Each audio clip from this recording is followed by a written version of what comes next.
have in the Charter reaffirmed their faith in fundamental human rights, in the dignity and worth of the human person, and in the equal rights of men and women, and have determined to promote social progress and better standards of the larger freedom. One world, one God, one love for all of us. One world, one God, one love for all of us. Waiting for a friend to share my dreams.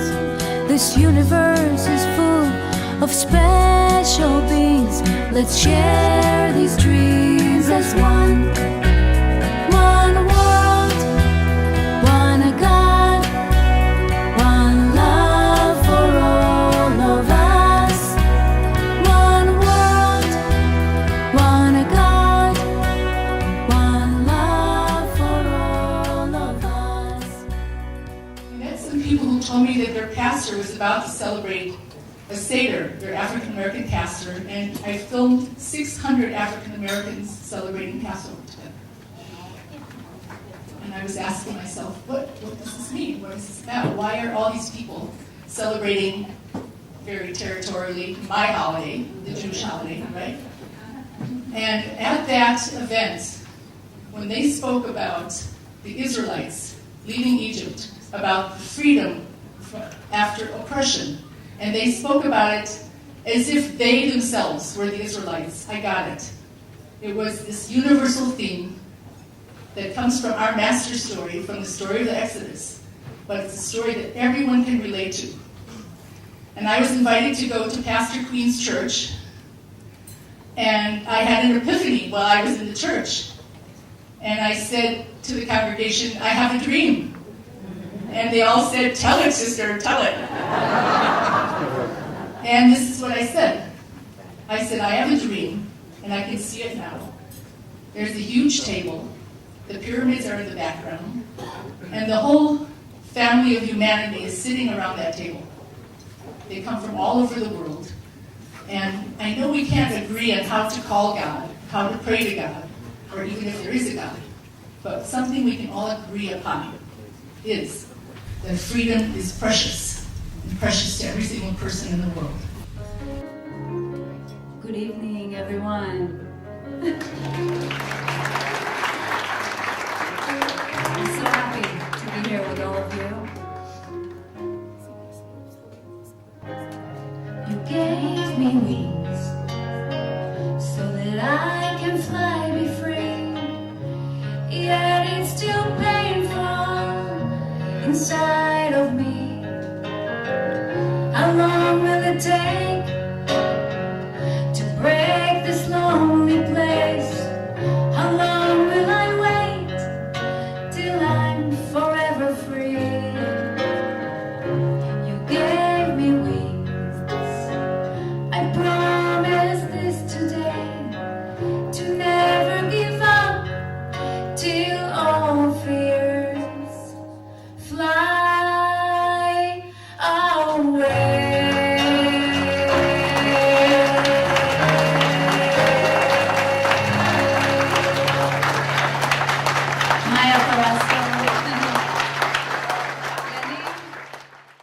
I'm very honored to be here tonight celebrating the human values and the universal values of freedom and dignity for all of humanity. It is something that Muslims are for the first time, their voices are for the first time in modern history being heard around the world, that they too are yearning for this.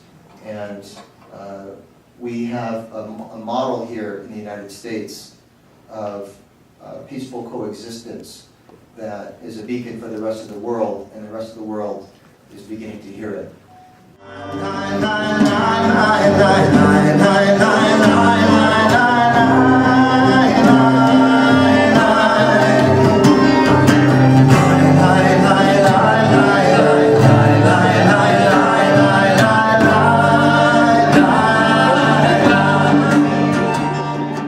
The nascent Muslim community partnered with the Jewish community there in Medina. They got to know each other.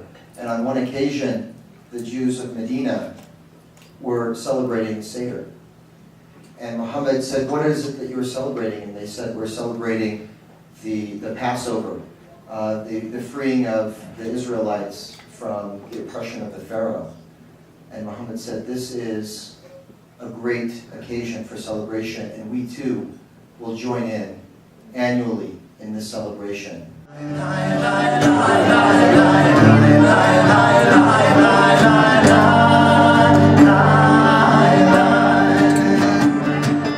Let my people go. And with those words, the inarticulate cry of the people groaning under the oppression of the Pharaoh and the taskmasters, is now joined into an articulate call for human freedom. And the process of redemption comes, and the people of Israel are liberated from Egypt. And when I think of tonight, I think of that call, the groaning of the people articulated by Moses to the Pharaoh when he says, "Shlach et ami," let my people go. That is a call that exists in the hearts of human beings all over the world, all throughout history. People yearning to live free, learning people to live in justice, people yearning to live without oppression. And I think that what we've seen in these, in the decades of our life, and especially in the few months that have passed, that deep voice for human freedom has found its way to those who could speak to power, to speak to those who are oppressing them, and demand human freedom, a call that we find posed into the world in the Hebrew Bible, and just spoken out in a clarion call that has entered all of our hearts and brings us here tonight. Assalamu alaikum. I'd like to, you heard the story of Moses and the Passover. I'd like to give it an Islamic twist, because Moses is mentioned in the Quran more than any other prophet in so many different ways, from his infancy until he takes the Israelite to Sinai. When we were growing up in Egypt, little kids, if we behave, the best treat that we can get is grandma will tell you the story of Moses, because all the excitement in it. When Moses was born, he was doomed to die by order of Pharaoh, because all Hebrew-born, firstborn, they were to die. But God inspired his mother to throw him in the river so he can be saved from God.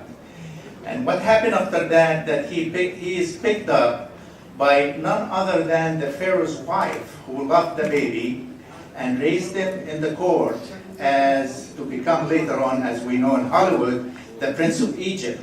It may surprise many of you who are gathered here tonight to learn that the story of the Exodus is told over and over again in churches throughout the Christian year. Because Christianity, as well as Judaism and Islam, is rooted in our relationship with God, whom we all look to bring us out of the slavery that is entwined in our human condition. We look to God for a standard of how we are to interact both with the holy and with one another, particularly in times of trial and temptation.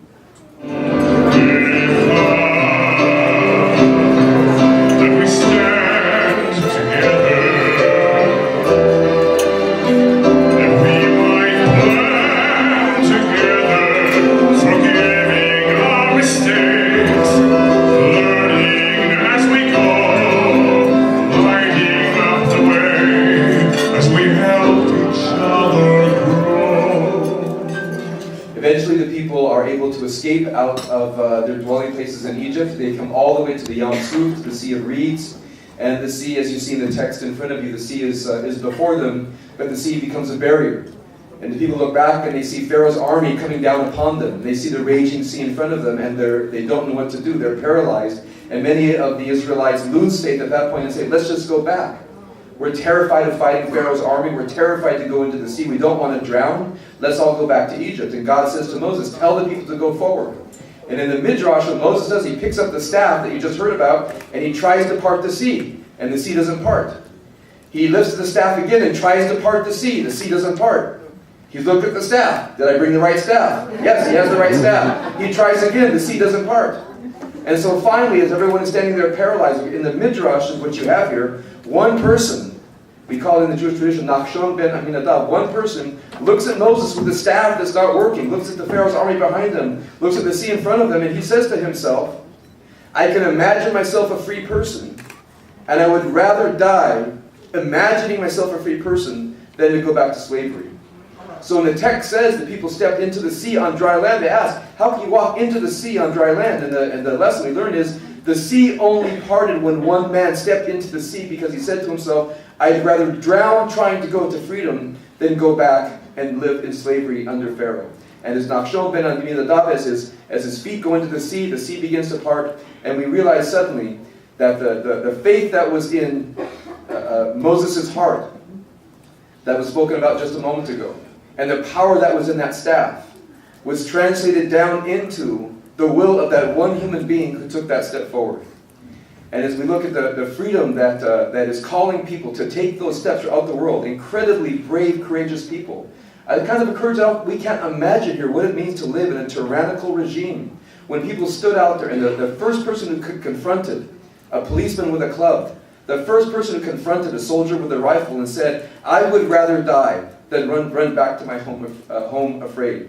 We live in a country centuries ago where people fought that fight. They said they wanted to live free, and we bear the fruit of their freedom. And we live in a time today where we see stupendous acts of human courage and human resistance to freedom. And one reason that we are here tonight is we can't just sit at our homes alone watching what's happening. We have to come together and join our hearts in celebration of these events that we see in the world that, God willing, will usher into lives of freedom and justice, those brothers and sisters of humanity of ours who do not enjoy the freedoms that we share.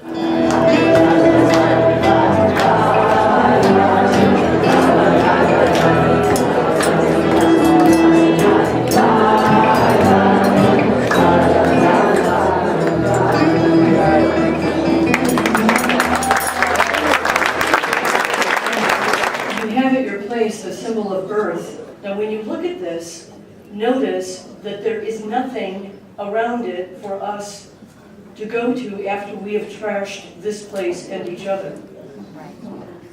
We have been given to each other as a gift, as has this planet. And our gift back to the giver of the gift is to care for it and each other. Notice also that there are no thick black lines between countries as drawn on a map, flat map hanging on a wall. What you see are continents, and we know that the black lines have been made by humankind. Please take a good look at this symbol.